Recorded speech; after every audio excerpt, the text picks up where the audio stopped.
So my main disagreement with you is on the subject of transgenderism. And what I've seen in the past is that you said one of your principal objections to the transgender movement is that you think accepting them into society won't necessarily help solve their problems. Is that like a fair characterization of what you say? No, I mean, I think that I don't think it's fair in the sense that I think everybody should be treated with a certain level of dignity, but what I have said is that I don't think that the high transgender suicide rate is attributable to societal intolerance. Okay, so I sort of disagree with, or I don't think the empirical evidence necessarily says that. I've seen studies from UCLA that have drawn different conclusions, but I realize if we disagree on the empirical evidence, not much can be resolved here tonight. So assuming that it would help to accept them more into society, would you change your position on transgenderism? So the position on transgenderism I want to clarify so that I can tell you what I would change and what I wouldn't change. So what I would not change is the idea that you cannot force people to call you what you want to be called. That is anathema to a free society. I will also not change the idea that we should not indoctrinate children in blatant biological falsehoods like there's no such thing as male and female.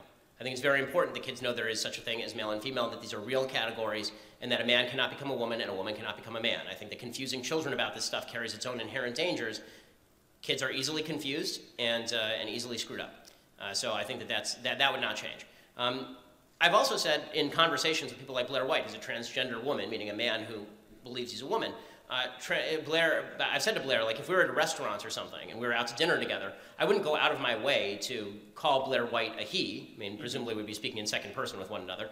But at the same time, like for the same reason that, you know, there are people in my life who do lots of things that I disagree with, and I don't feel it necessary to launch a conflict on the basis of that every time we meet. But that's a different thing than what the transgender rights movement is saying. What they are saying is that society should cram down on people perceptions about biology that are false, that we should treat it as bigotry if you use the actual biological pronouns for people. This is a form of bigotry and hate, which is nonsense.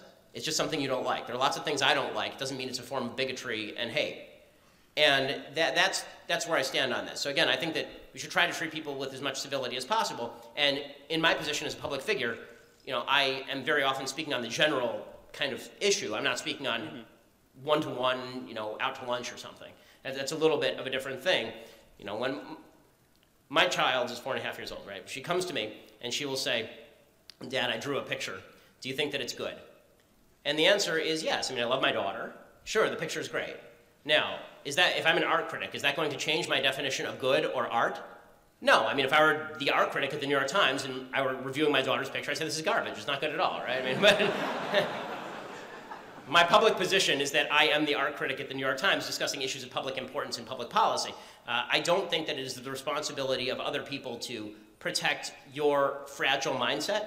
With that said, if people wish to do so out of a certain level of sympathy, I certainly don't think there's anything wrong with that. I mean, if you want to, in interpersonal connections, do that. But I think that teaching kids, as we are now being told, teaching kids that they must use preferred pronouns, or that men can become women, women can become men, sex doesn't exist, as a recent op-ed in the New York Times said, that's asinine, anti-scientific, and counterproductive. Okay, thank you.